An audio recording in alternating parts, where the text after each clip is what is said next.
This material is made available to you by or on behalf of the University of Melbourne under Section 113P of the Copyright Act 1968. It may be subject to copyright. For more information, visit the University Copyright website. Welcome to our World Social Work Day celebration. I'm Bronwyn McFadden, the lecturer and student coordinator for the MSW. It's my pleasure to welcome Professor Lou Harms to the stage. Thank you, Lou.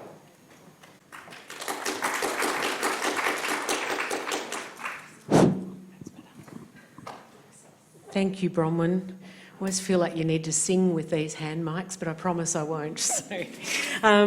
So I'm Lou Harms. I'm the head of the Department of Social Work. I know we've got many of our students here tonight, and I'm so sorry that I don't know you more than I have in previous years of knowing you all as students. But whoever you are and whatever's brought you here tonight, it's a real pleasure to welcome you.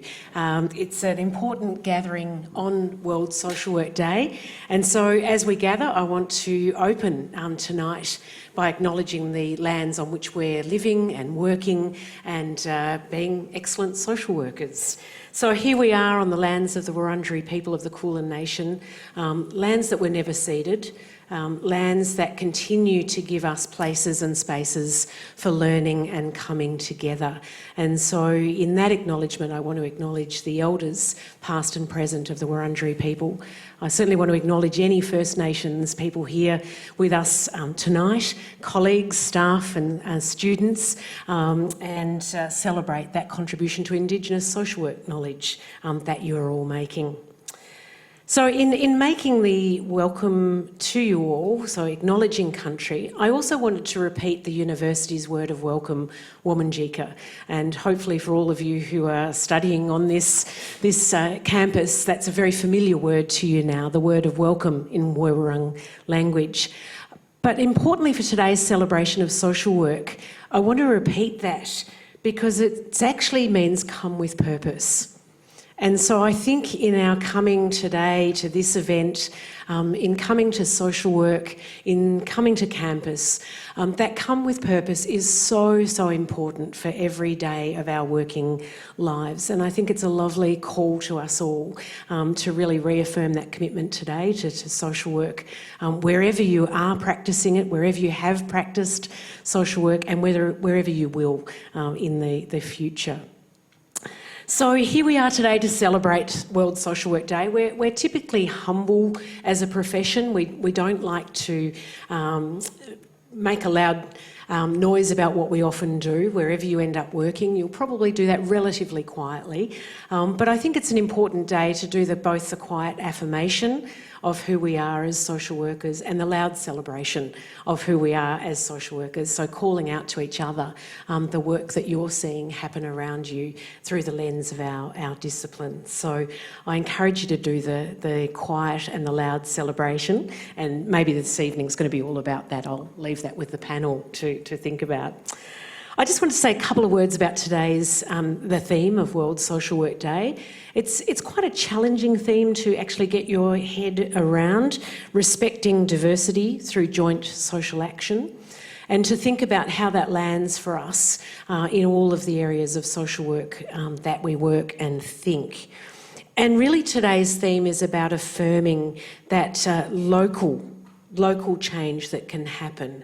I think often we emphasise the global, and that's really important, but this celebration today is about local communities making a change through joint social action.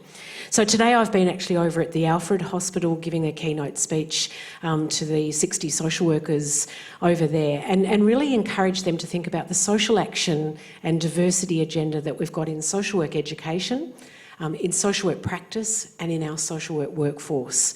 So I'm sure those themes are going to be recurrent throughout tonight, and I'd love us all to be leaving from tonight with a new call to action around that. Just very, very briefly, I think there's been huge student action in relation to the student placement issues and the issues of student poverty, so I hope we talk about that and we can come back to that because there's a lot happening. But I guess more broadly, I wanted to also comment on the Voice to Parliament and the referendum that's ahead for us all. Hopefully you're aware, if you're a current university member or student, that the University Council and Executive have affirmed the yes vote with that.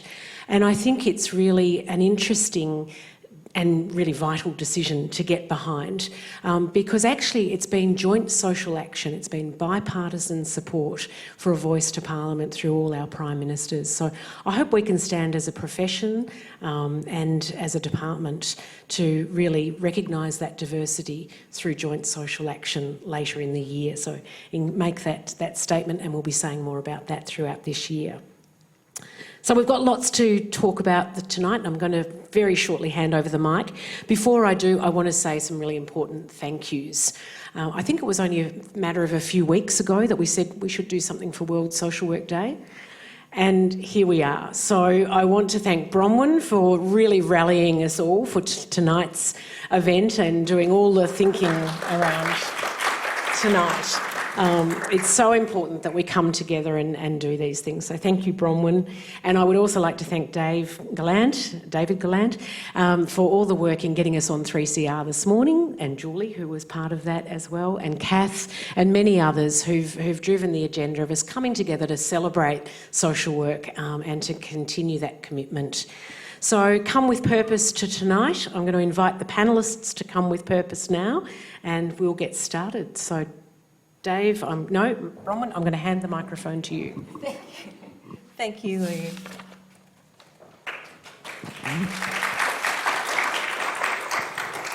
Thank you to our panellists this evening, Matthew Jackman, Chloe Spann and Julie Green. And I'd like to firstly introduce Matthew. Matthew received Australia's National Mental Health Advocate Award by the Mental Health Foundation of Australia in 2020. Matthew is the founder, principal consultant of the Australian Centre for Lived Experience, an international peer-run consultant practice. They've been a global mental health activist promoting human rights, social justice and lived experience perspective from a public health and mad science approaches to wellbeing, with a focus on social, cultural, spiritual and structural determinants. Matthew previously represented the Western Pacific region in the Global Mental Health Peer Network and was a global shaper with the World Economic Forum. They've previously consulted the World Health Organization on lived experience, mental health perspective and peer work practice. Matthew trained internationally in certified peer specialist practice. They've been a social work lecturer and researcher in mental health and trauma. Matthew has a long-standing public servant in Forensic Mental Health, Department of Social Services and the National Disability Insurance Agency. They are a member of the Victorian Board of Management with the Australian Association of Social Work. Matthew is an open service user, participant, consumer and family carer of various systems. They are passionate about dismantling and reconstructing systems of service-driven care. So Matthew, please join us on the stage.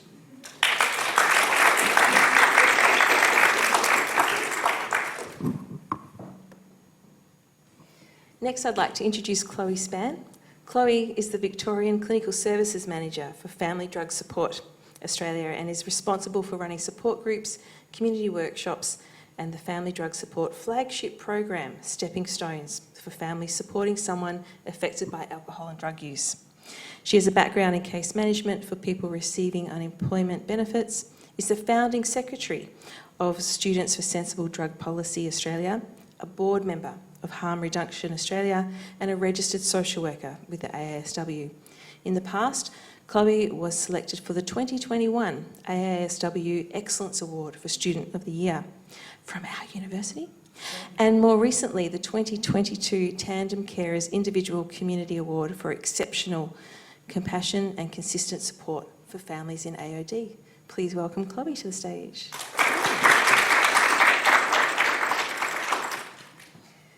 And finally, let me introduce Julie Green.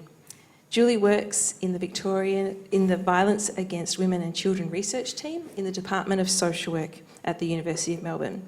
She also works as a helpline practitioner for Stop It Now Australia, a child sexual abuse prevention service with Jesuit Social Services. Julie has a background in engineering, education, international development, and will soon be a Master of Social Work graduate from this university. She's decided to add social work to the mix.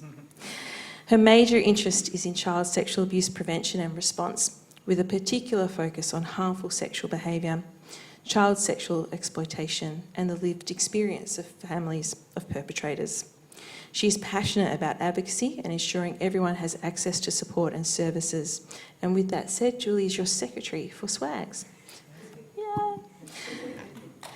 And volunteers as a mate in LinkMate, a peer-to-peer social network for emotional support and social connection, and as a homework tutor for North Richmond Community Health. Please welcome Julie to the stage.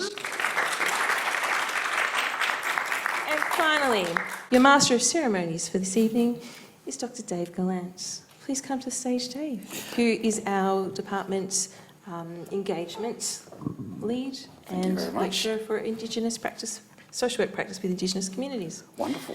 Now I'm going to hand the mic over. Yeah, fantastic. Thank you very much. Now, there's a little red button on the bottom of that, Matthew. You're going to have to press that. I couldn't see it with my eyesight, but Chloe's got one that's on, so we might start there. Welcome, everyone. Ya, Palingana, Minna, David. So I'm a Tasmanian Aboriginal man from the northwest. Grew up there and loved it. I've been really lucky to be in Naarm for almost as long as I grew up in Tassie, actually. I've probably almost been longer here. But even luckier, the last 8 years I've been able to work in the social work department. This is a bit funny for me because I'm not a social worker. So it's my time to sit here and question our social workers about what is social work? Why do you go into it? What is it that keeps you in social work? What is your interest? So hopefully we can take you on a bit of a journey about their background and where they're from. We're going to try and be a little bit more interactive tonight. We've got a poll everywhere. I don't know if anyone's ever used this, but in the bottom of that screen there, you'll see a little web page that you can go to. So you can get that up on your phones, just in pollev.com/WSWD 2023. And so you can pull that up. And we're going to pose some questions throughout our session this afternoon or this evening, and hopefully get some responses from you and see what you're thinking around some of the responses we get as we chat. So, let's get into it. Let's look at Poll Everywhere as our first one. We wanted to pull one up just as a tester. And let's see if we can work this through. As Bron brings that up, you'll notice that we're in a very big room today. And as Lou said, social workers like to be low-key. So we went for the biggest room we could find. And it's because we're in a teaching period at the moment. And so this was the only available room. But it's lovely to be here. So, in that first question, hopefully someone can just give me a nod or a thumbs up that it's come up on your phone. But who are you? Who's our audience tonight? You've got a selection here. I'm a social worker. I'm a student social worker. I work in health, or other. Now, what on earth does David mean by other? Well, I've just told you. I'm other. I'm a sports management person masquerading in social work. So if there's others, please select that. It's quite a broad one, but hopefully we can start to see that come up on our screen. Can I get a hands in the room instead? Let's go old school. Who are social workers in this room? Fantastic. Welcome, and welcome to your day, your social work day. Who are student social workers? Brilliant. Welcome. Thank you for coming. And who's working in health? Anyone working in health? We've got one, two, yeah, a bit shy to say I'm working in health. There's one in the back. Excellent. So there's half a dozen working in health. And any other? Anyone who fits into the other category? Great. Shout it out. What's other? Where are you from? What's your background? I'm Julie's husband. Julie's husband? Right. Excellent. There's a tick. Any others? Yes. Librarian. Librarian. Fantastic. Welcome. Chloe's husband. Excellent. Another one. All right. One more other. Who have we got? In the back row for me.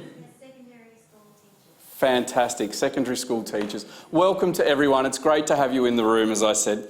We got to sort of develop this up over the last couple of weeks, which has been great. But what's been really good for me is just to get to know each of our speakers tonight and have a bit of a chat about who they are. And I actually didn't know a lot about each of their backgrounds. So I'm really excited to have this conversation. And I guess I wouldn't mind starting because the most hands that went up were the student social workers.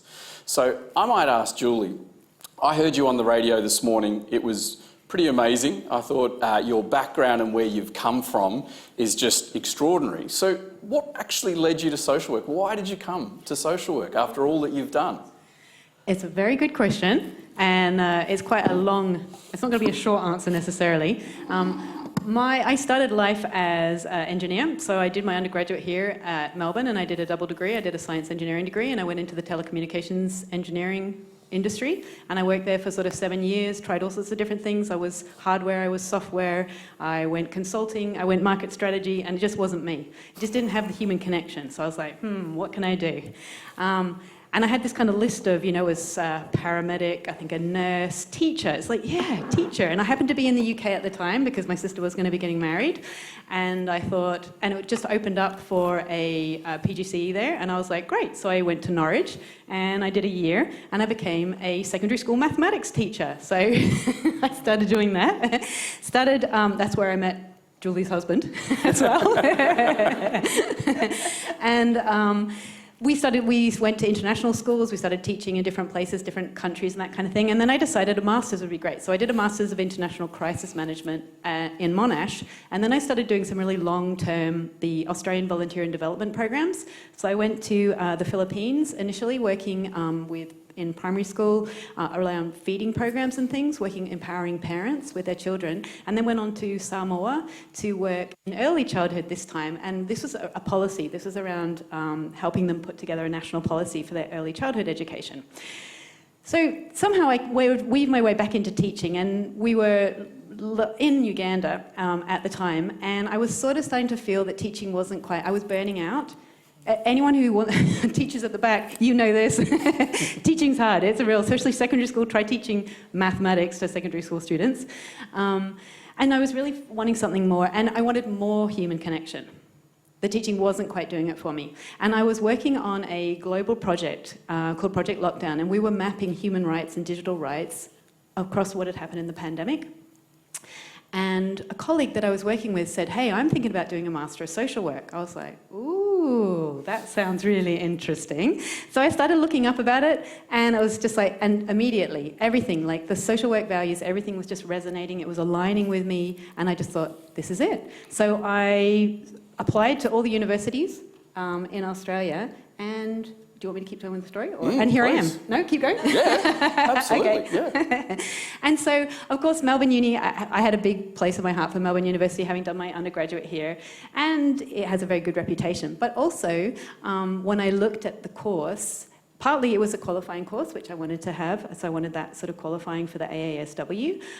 But the diversity of subjects and things that they had with this course, it was a mix of kind of that theoretical and the practical, and then sometimes those two mixed together. And the fact that things like Indigenous peoples subjects were there as well, so it just looked like it was going to have that diversity and that inclusion that I really wanted within social work.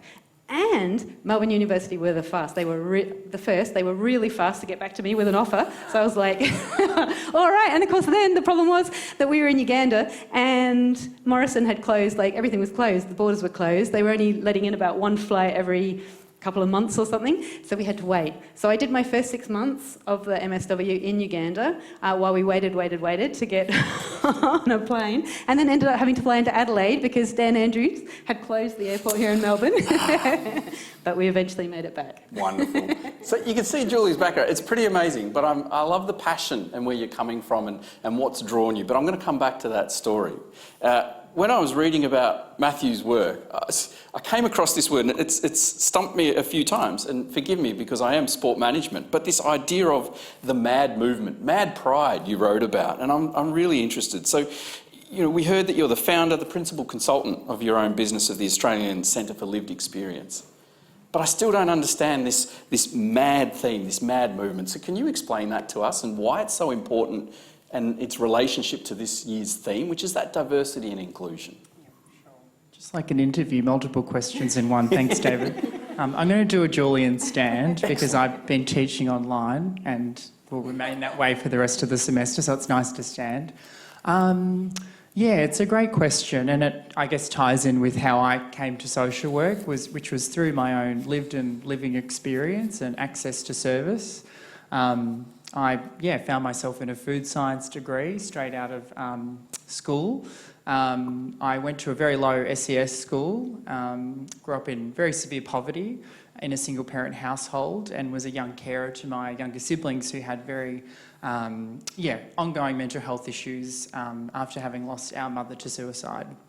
And through that experience, I realised that I wasn't that into food science, and I'd sort of heard of this social work thing. We'd had a lot of social workers growing up in mental health and child protection and foster care that had been part of my life at very important moments in my own story. And in true style, it's something I would do. I in my final semester of food science, I got a HD in one subject and failed the other three.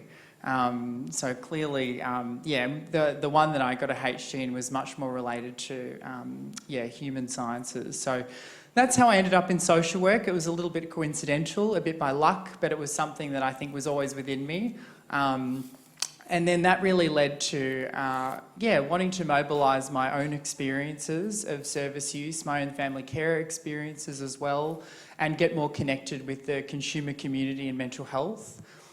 So MAD Pride, or the MAD movement, so MAD is used as a reclamatory term by people with lived experience of mental health, much like the term queer has been reclaimed in that community, given its historical pejorative and discriminatory use. So, I am a MAD person. I'm very proud. I live with what the medical world or psychiatry defines as bipolar disorder. I don't see it that way. Many people in our community don't see it that way. There's many other explanatory frameworks beyond the clinical medical model. The MAD movement is really about mobilising as a community, as a society, toward understanding alternative explanatory frameworks outside of the biomedical model, outside of illness, outside of disease, outside of disorder. That really attracted me as a social worker, despite somewhat clinical training at another university during my undergraduate. Through that, MAD Pride has come about, which is where people actually celebrate, much like World Pride for the LGBTIQ+A community, people that are MAD, psychiatric survivors, consumers, participants, neurodiverse people come out and celebrate the strengths and unique qualities and skills that they have to offer the world. And we all know that to some degree, to some extent, but I don't think we've fully grasped it because we live in a very deficit-driven model that's predominantly medical, So I'm really proud to be part of that movement, part of that community, part of teaching MAD studies to social workers, which I do now at various universities, in changing our contemporary practice and being much more structural in terms of how we view distress and vulnerability, rather than seeing things as an individual pathology. So that's kind of, in a nutshell, a response to the question. In terms of how it links to diversity and inclusion, I think, the MAD movement is all about intersectionality. It's about understanding the various intersecting social identities that we have as human beings. I think even in social work, we talk about complexity. We're not very good at dealing with it, I think, as a whole, not even social work in general. Because it is challenging understanding the whole human, the whole picture. So I think MAD Studies really brings together in a really nuanced way and centres MAD people's experience, the politics of MAD people, the economics of MAD people, and it centres all of that in a political way to say, this isn't okay, we're going to do something about it. And we're going to honour that the medical genetic model has a place, but the power and attention to it is predominantly in that space. And we need to re-attention power, which as social workers is what we do. We use our privilege for good to re-attention power to other explanatory social, cultural, spiritual, structural frameworks, and I include Indigenous perspectives at the centre, really. I think that's an answer, That's an answer, all right. It's fantastic. Thank you so much. I thank you for sharing some of your personal and, your journey as well and how that's brought you in. I think that really brings you centred to the work that you do. So it's really nice that you've been able to share that with us. Thank you. Chloe, excellent. First of all, Chloe is a recent graduate, which is fantastic. So congratulations on that. Second, you can clap to that. The Chloe gets a second clap. I found out that Chloe just got married over the weekend as well, so fantastic in that, and to your partner as well. But that's not why we're here, just to clap Chloe. Chloe, I'm really interested. In your family drug support work that you do. I'm really interested in the flagship program at Stepping Stones that you talked to me about earlier this week. Can you tell the audience a little bit about what that work involves and how that crosses over with diversity as well through that program? Yes, I think so. Okay, good. Can you hear me? Sure. Okay, we've got this beautiful microphone and everyone's lovely and intimate actually, which is quite nice, so we can kind of enjoy the the fact that it's a bit low-key, which is good. But look, firstly, it's just lovely to be here and thank you to the department for the invitation. A terrific celebration of the social work discipline, and we've got a lot to celebrate and a lot to be proud of, so we'll talk about that a bit today, I think. But yeah, look, we can talk about Stepping Stones, absolutely. It's a beautiful program. What we do at FDS is about supporting families. We don't have contact with the person who's using drugs directly. It's about connection, it's about healing, and ultimately, encouraging trust and rebuilding relationships. If you're interested in what we do, if you'd like to know more about FDS and the work that we do, please come and talk to me. I might take this opportunity, if it's okay, to share, however, a little bit of a personal anecdote as well about, why we do social work, why we're passionate about it, and have been listening to Julie and also listening to Matt, and I'm sort of just taking bits and pieces from their stories because they were both, very impressive and inspirational, and parts of me were resonating with both stories. And I think one of the things that really is important to me about the work that I do in drug and alcohol is, as we all do, we all have a personal experience that motivates us in our work and in our occupation, particularly in social work. And I really like what Julie was saying about aligning with the values of social work, and I completely relate to that. And coming into the degree a few years ago, it was just like, it was actually a relief, right? To hear words like respect to peoples, living along the lines or aligning with human rights and international law and these sorts of things. So one of the reasons why I think that's important to me is because, like many people, and perhaps people in this audience actually, my experience growing up as a young person was around having all sorts of fun and experiences, but I have substance use in my history, right? And, grew up in a really middle-class family and, had many privileges. I went to a private school, did very well in high school and these sorts of things.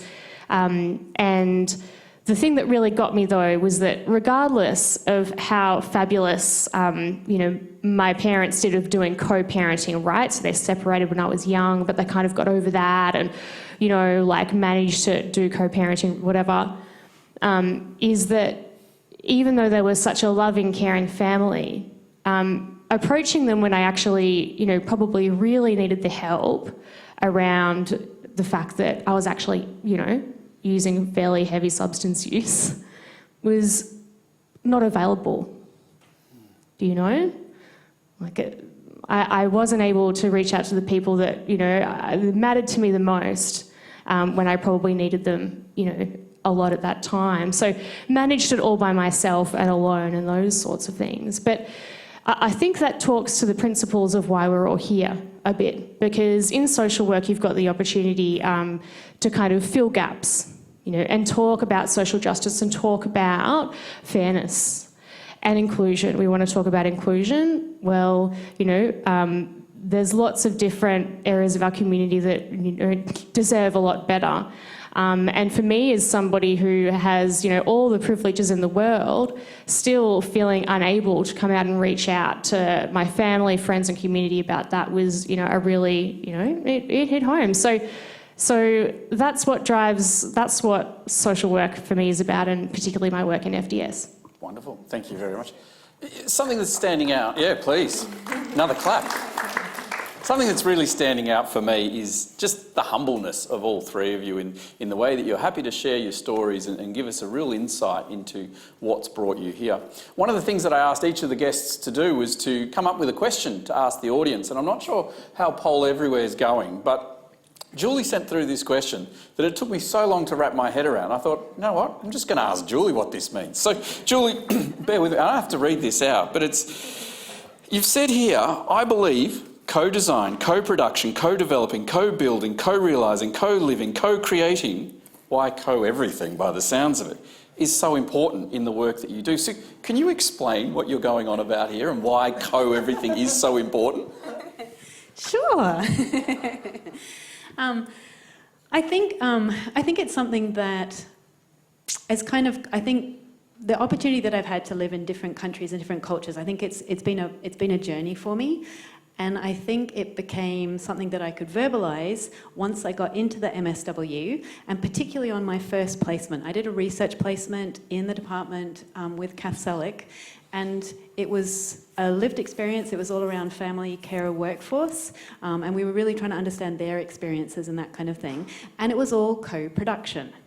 And this was kind of a new word for me because it's something that I had kind of been, like, it was deep in my heart. It was something that I was doing, like, in a lot of the development work, like with the different groups and community groups and things that I was working with, but I didn't really quite realise what it was.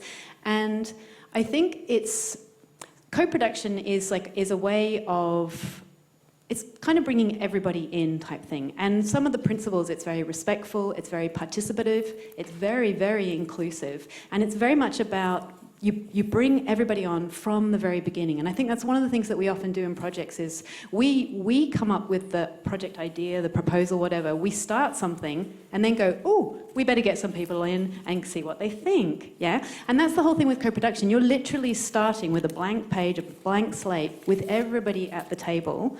And sure, it takes a lot of time and it can be challenging, it can be difficult, but I feel like it's the only way to do things really.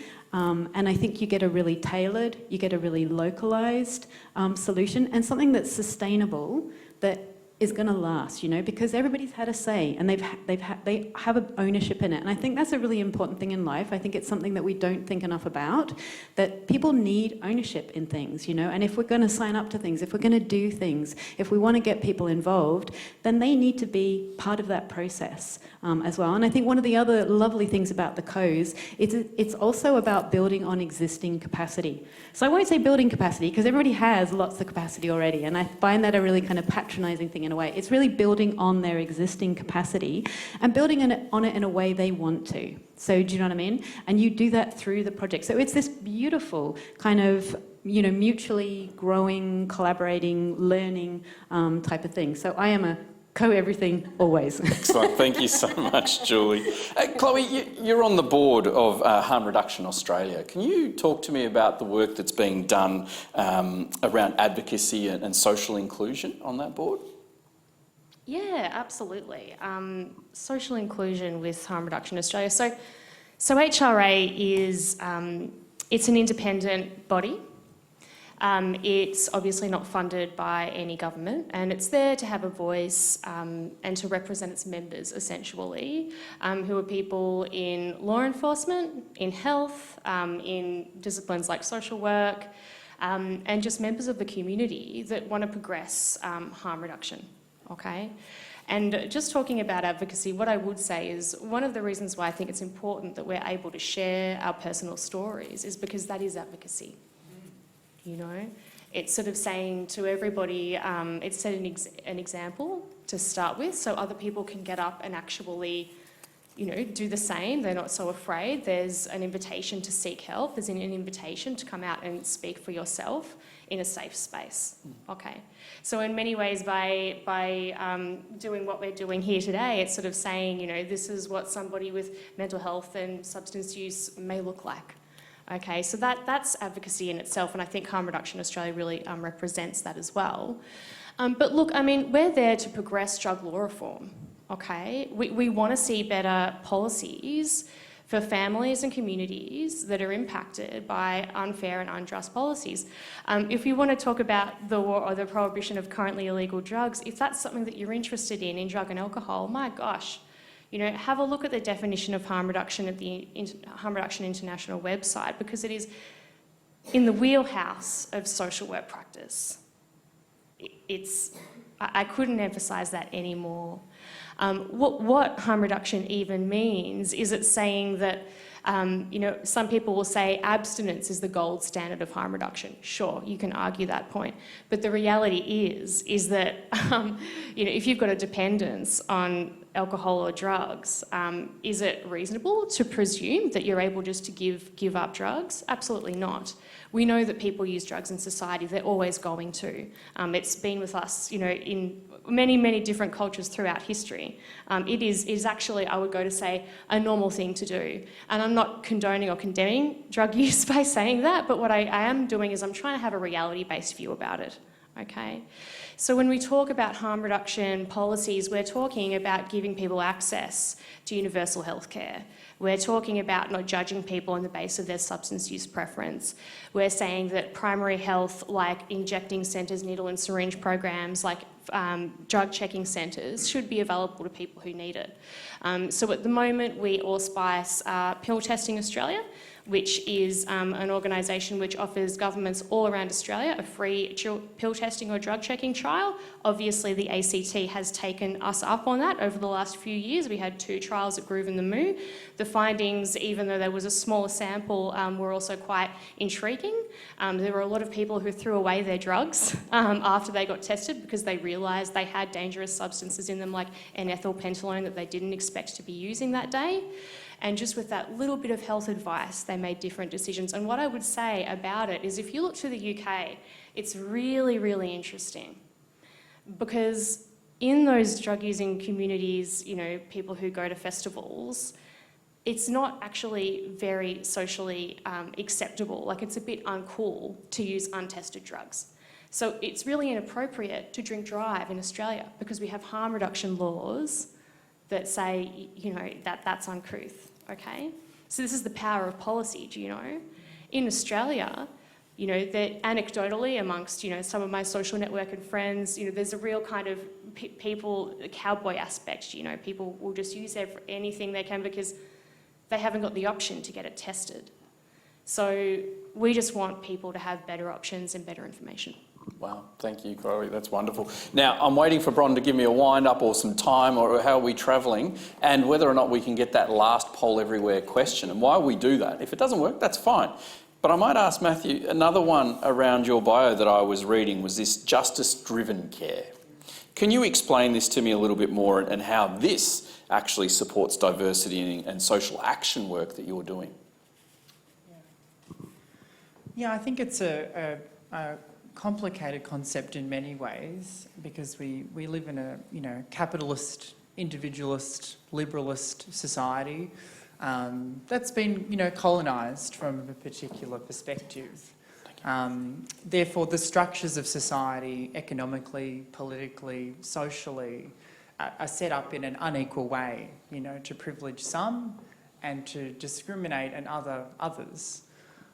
So it can be very complicated in regard to trying to redress power at an individual, at a relational level, and then at that institutional level, because society's not equal. Let's be real. We don't live in a utopia. It never has been equal. And justice-driven care is about trying to address that at a pragmatic level, relationally, but also at that broader level when engaging with groups, communities, institutions, societies. To me, again, in my practice, in my area of domain, which is, mental health, we'll call it mental health for the sake of language, that to me, looks like challenging saneism, which is the mental or emotional form of ableism. Yeah, so this is what is, again, a really silenced and marginalised perspective in the areas of discrimination. We have very little literacy around saneism. That includes you're mad, you're crazy, you're an idiot, you're an imbecile, conflation of violence with mental health, discrimination in housing and employment for people with mental health issues. So both at that individual, interpersonal level and that institutional level. And the way in which we do that is being led by lived and living experience. Yeah, it all comes back to us, the human being. And social work's kind of lost its way along the way, I think. You know, we've kind of become a little bit co-opted in various settings. It's easy to do as a human being, as a professional. We exist in often systems that don't reflect our values. You know, they don't reflect social justice, disability justice, whatever that justice looks like. So for us, it's about really centering ourselves in lived and living experience approaches, rather than being person-centred, being person-led. You know, it seems small, but it's really big. And for me, I'm really proud to be both a trained social worker and a trained peer worker. And I mean that in a great sense. I mean peer support, I mean peer policy, I mean peer activism in every sense, just like we call social workers for all levels of roles. And what that taught me is justice care, which is about sitting with, sharing with.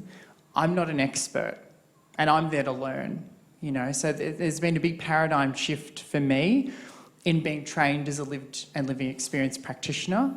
And that's really contributed significantly to how I do justice-driven care, both at an individual level with someone, but also in working at various other systems of care. So I think that, you know, contemporary practice hopefully will be really driven by, in mental health, things like anti-sanist practice, which is emerging in places like Scotland and Canada, where social workers are really practising anti-oppressively, but really contextualising, you know, what is it that's oppressive in mental health? You know, we think about like the construction of knowledge of society that's privileged.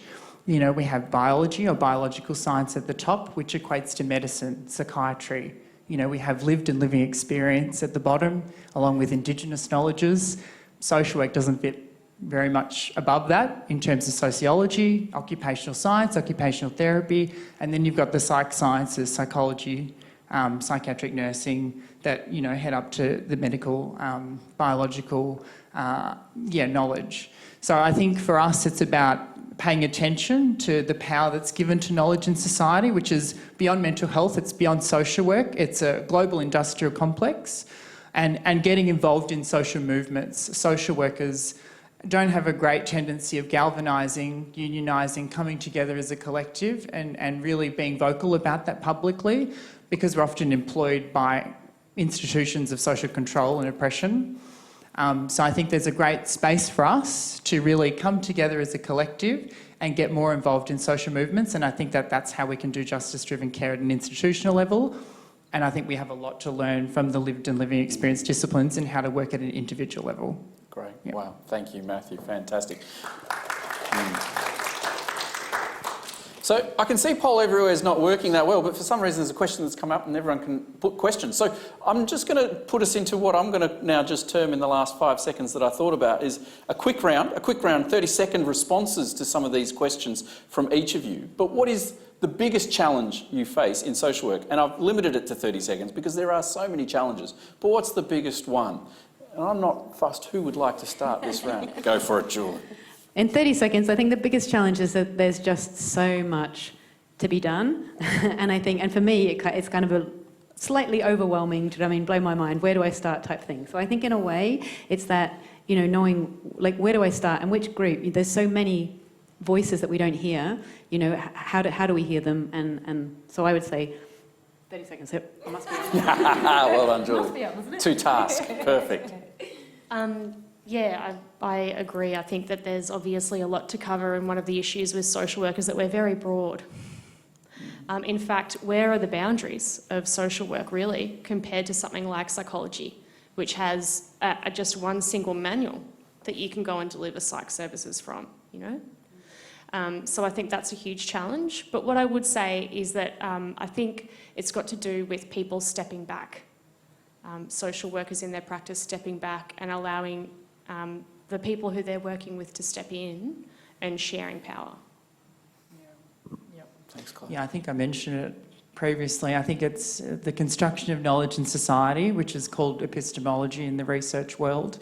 the injustice of how we privilege some knowledge over others is a problem for social work. It's a problem for lived and living experience, that social science, lived and living experience and story is not valued like other disciplines of knowledge. And I think that that's a big problem for social work in, validity, credibility. And then I think twofold is social work not being co-opted into that hierarchy, which we do all the time, and doing something about it and getting, again, making space for people with lived and living experience and contributing to social movement, because that's what contributes to social change. That's how social work was born, out of feminism. Excellent. We're going to stay with you, Matthew. So there's another question up here around, and it looks like it's coming from a student-focused one, but how do you deal with and really address your own personal experiences and lived experiences in a cover letter? Like, you're going out for your first job, what's your recommendations? It's a tricky question, because it's a tricky answer, because the world's not safe. The world is not a safe space, and my substantive role, along with lecturing at the moment and doing other activism work on the side, I work for the National Disability Insurance Scheme at the moment, soon to be a technical advisor, providing advice, social work advice to delegates, decision makers around supports and access to the scheme. And even I experience saneism and ableism from fellow staff. There's very little literacy amongst public servants. People with, the training that we have.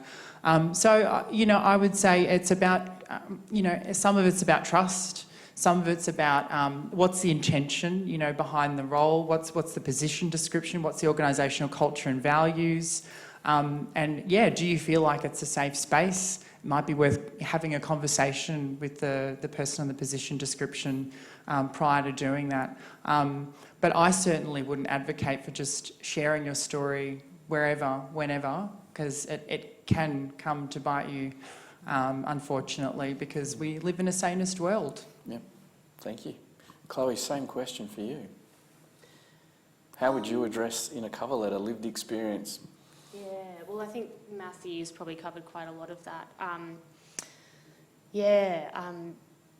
Probably just be very careful about that sort of disclosure. However, it can also be a superpower. And what I would suggest is, if you're interested in using personal experiences alongside social work training and knowledge, which, I think a lot of that happens anyhow. It's just not made explicit. And I think through the lived and living experience movement at the moment, there's an opportunity to, firstly, as social workers, to obviously step back, but also to challenge some of these codes of silence around experiences that might influence our practice. Obviously, with sensible boundaries and protections in place for yourself and for everyone. But I would encourage you to get some experience, volunteer. Go and do some peer work. Find an organisation where you can really practice your skills and flex that muscle, because what's the point in putting lived and living experience on your resume if you don't know how to use it? Do you know? Yeah. Julie, I'm going to change track, because I think that's covered off really well, but you're about to go out into the big bad world as a social worker. Are you in demand? Do you think there's jobs out there? Where do you think you can go? Because that's a question that just flashed up, and it's probably something that comes across most people's minds. Where do I go? Do I feel secure? Is it a job out there for me? It's an excellent question. It's a fantastic time, and I think the next couple of years, maybe more so. Perhaps the demand will just keep on going. But there's so many jobs out there. I sign up with ethical jobs, for example, and I get a daily alert every day. And there's roughly at least 20 jobs every day, like social worker specific, like with that sort of title. But if you sort of step out of that, then of course there'd be even more. I think there's lots and lots of jobs. For me, I have absolutely no idea at this stage what I'm going to do, where I'm going to go. For me is that I love everything. I'm passionate about everything. I'm interested in everything. So I follow the waves. So like with my first placement, that took me a wave and I followed it. And then my second placement took me on another wave and I'm following that. So I'm not entirely sure, what I'm going to end up But I think that's the exciting thing as well, because I love advocacy. So whatever I do, it has to have a big component of advocacy. But I think that probably is in pretty much all your social work roles anyway, type thing. So to your answer, I would say there are so many jobs out there. And I think more and more so. And I think as people start to understand and their awareness of social work and what social workers can do, and in such an empowering way in which, you know, social workers can do that, I think that demand's going to continue to grow as well. Wonderful, thank you. Now, I'm trying to do my best Stan Grant impression here and keep us all to time. So I know we all want to get out of here. So I think, and Lou, I'm going to invite you to reflect on this question as well. But for each of you, just to give us a thought. So this year's theme is respecting diversity through joint social action. How can social work get better? What do you hope for to see in the next couple of years for social work to make sure that we are actually doing what we're hoping for here? Can we start? For me, it's going to come back to the co. I think it's about inclusion, and I think I think we need to think more broadly, and I think we have a sense that we know what diversity and what inclusion is, and I'm not sure we do. And I think it's about really thinking about diversity. I just feel like there's so many voices that don't get heard for all sorts of reasons, and I think that that's something that we need to look at much more, and we really need to think about how we can be inclusive. And I think sometimes we think we are, and it's that really sort of setting our own worldview, our own biases and assumptions aside, and really bringing in all the lived experience, bringing in, you know, all the other experts, and stepping aside, like Chloe was saying, you know, because as social workers, we're not the experts. And I think that's one of the beauties of social work is that we really reflect on that, and we really think about how is it that we really step aside and we put the people who really are the experts in that place. Wonderful, thank you, Julie. Yeah, and look, I think that there's been a lot of important points made about social work as and the history of social work and its strengths and its weaknesses. And we haven't always been terrific. I mean, even if you look at the mental health system now, there's still a lot of restrictive practices used. There's improvements to be made. Except I suppose, you know, something that, you know, that I think social work is well positioned for is to progress a number of different topics, and I think that we should be, you know, we should be well positioned to progress Aboriginal and Torres Strait Islander reconciliation, and I would go forward to say the voice to Parliament, as well as other possible important reforms there.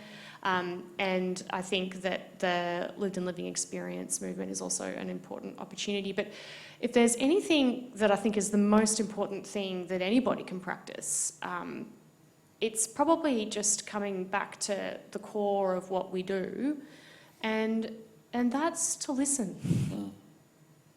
Do you know? Wonderful, thank you, Chloe. Fantastic. Like actually properly listen. Yeah, I like to visionary social work a lot. I'm such a social work geek. I think that, yeah, for me, I've given a lot of thought to where social work has come from, where social work is now, and where we can be in the future. I think we have a lot to learn from our lived and living experience disciplines. I think we can ally, really strongly ally, and centre that knowledge. Given that it is oppressed more than ours, which is predominantly a sociological or social science perspective, you know, amongst other disciplines. I think social work needs to evolve and adapt and get outside of oppressive institutions, which silence us. Yeah, they don't allow us to speak out, including the ASW. You know, they're often. Yeah, there's often events or things where they don't want to be seen to be speaking out on certain issues, and that's really problematic for a social justice discipline. So I think social workers have a place to play within the economic model that we have in social impact, in social entrepreneurship, in spaces that are outside of public administration, so that you can speak freely, yeah, in a liberated way, speak, you know, truth to power.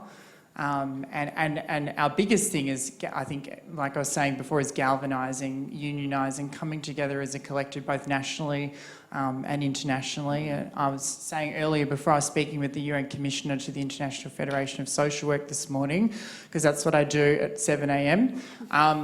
And yeah, you know, she was talking about how disjointed social work is as a discipline globally. And I think we have I think we all have an imperative to, you know, come together wherever we work and find ways and spaces. And this is a great example of coming together as a community to truly advocate for rights and justice. Yeah. Thank you very much. So before I invite Lou up to give your thoughts, this has been a great panel. What I would like to do is just thank you for your generosity of time, your viewing, and sharing of your experiences. I think you've just been so generous with us this afternoon. So again, can we thank our guests tonight, Matthew, Chloe and Julie, for such a wonderful job. And Lou, I'm now turn back over to you and get your final thoughts on where you think we needed to be headed. No small task. No, it's a huge task, and in many ways I think the panellists' words just need to stay with us all and carry us forward, because there are so many challenges in what you've said. I guess I wanted to come back to what I've heard as the 5 opportunities, very, very briefly, also with what you've said, that you've unpacked so much by way of those challenges. But I think the opportunity we have as a profession moving forward, whether as students, whether as workers on front lines, whether workers in policy and a bit more behind the scenes. First and foremost, I think you've really encouraged us to celebrate the alignment of our values, and I think you talked about the relief of finding the value base of social work, and I think that is our core strength. Articulating that, but more importantly, operationalising it. And I think that's been the opportunity that you've put towards us all tonight. I think what you've also shared with us is the importance of story and emphasising story and lived experience as advocacy, so as a skill. So it's not just story per se, it changes, it transforms. And I think, again, really celebrating that as a core skill is something that hopefully people are putting in their job applications in the future, because if it's not in the job application, it's certainly in the job applicant. And that's what we want to foster. So that's the second one, sharing story as advocacy. The third thing I think you've really highlighted for us as the opportunity is you've all spoken about the importance of points of connection in your personal lives with social workers or with social work. And I think that recognition of the points of connection we all make as social workers, we may not know that ourselves, but how we see that as a core skill and how we create those opportunities for points of connection. The fourth is everything except co-opt. So I heard your correction there. So, and again, I think the importance in going forward, whether that's in our social work education, our social work practice, how do we everything? And we've got a long way to go in that space. We've heard that very strongly from our student body over these last year or two, and we need to keep hearing it, and we more importantly need to keep doing it. So I think that everything except co-opting is vital. And the fifth piece is the importance and the power of policy, and the importance of that in every one of our back pockets as social workers. It may not be front and centre with what you do, but it was a question there. You can do policy everywhere. You can bring your stories to policy consultations. You can do policy in your daily work as your job. But the importance of that micro to macro, I think, is absolutely what you've given us here tonight. So it's enormously challenging. It always will be. We're not going to resolve these things, but it's how we work together. And just finally then, in terms of the diversity and inclusion agenda, the thing that made a big difference for me was when Susan Bernstein, she was the head of Mount Sinai Social Work Department, Mount Sinai Hospital in New York, and she'd written a paper around what difference does difference make. And I think that for me is the bit that we've got to get to doing diversity. It's all very well to see and know difference, but what difference does it make? And again, I think you've highlighted how far we have to go in that agenda. So thank you from me too. I hope you're all taking something to celebrate about social work, but also to think about social work going forward. But thank you for stimulating that tonight.